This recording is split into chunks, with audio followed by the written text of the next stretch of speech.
Hey everyone, it's Michelle, and we are going to talk a little bit about meal prepping today and talk about how we can help make our lunch and dinner situation a little more seamless to help us stay on track with our goals.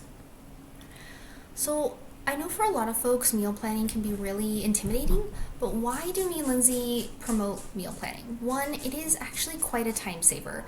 I know at first it can be really intimidating within the week, and finding those little pockets of time can feel overwhelming.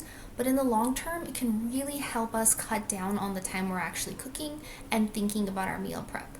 Which comes into this next topic of just like reducing stress and decision fatigue. At the end of a long day, we are tired. We don't necessarily always want to think about that meal or think about having to prepare it, have the ingredients.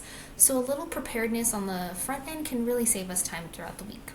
It's also going to help us support our nutrition goals and help with glucose and weight management. And also, we're going to be focusing on just being consistent with this habit, not perfect with it. And you're going to see some really great results just from that.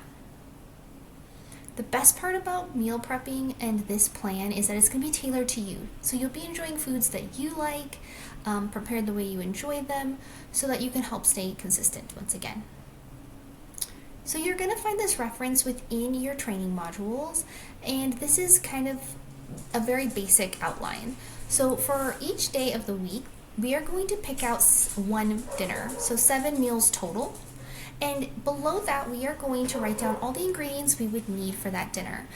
Here in the directions, it does say to just buy the ingredients you need for those meals. I actually recommend making sure we have a little bit extra so that we can have leftovers at lunch. And also too, if you're doing this as a family unit, if you have a partner or an accountability buddy, making sure we have enough for them as well, because even though we may be on a journey and theirs may be a little different, preparing food for a loved one is always a kind and loving gesture.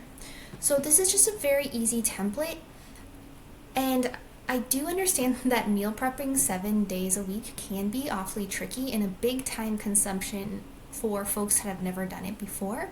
So let's talk about what happens if we can't be perfect making these meals 7 days a week. We're going to go back to that 80-20 rule, which you'll hear us talk about all the time. Consistency is what's going to give us our results. So if you are finding that it is too rigid, let's tap into like our understanding of our day and what we need and be a little flexible with ourselves. So beginners may be aiming for only 2 to 3 like meal preps at a time. It may not even be a full meal. It may just be packing snacks for the week, or making sure we have bought enough snacks for the week. And all of those little choices and all of those moments when we prep a little bit, think ahead, are going to add up. Additionally too, here, let's move into this next slide, and we'll go actually into that topic in just a moment. So one of the biggest helps that we can have for folks that are really busy is grocery pickup or grocery delivery. It's going to allow you to stay really concise in your list. You can look for all the coupons and the specials that week, which can be really helpful.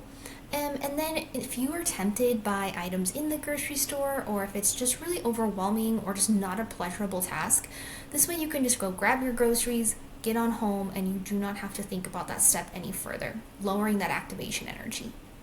And being prepared, if that 7 days a week schedule feels too rigid, there's still some really great principles within it, like repeating meals. Repeating our meals throughout the weeks and the months can be really helpful for lowering that decision fatigue.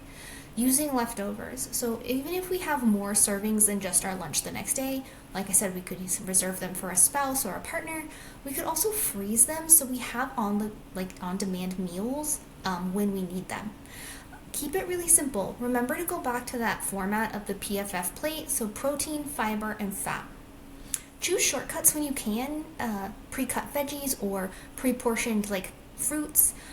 Frozen produce is just as nutritious as fresh, so please feel free to use those. We do recommend though that you take them out of their packaging to heat them up. Use a microwave safe container. And then things like rotisserie chickens or canned beans can be really great ways to get easy protein sources without a big time commitment.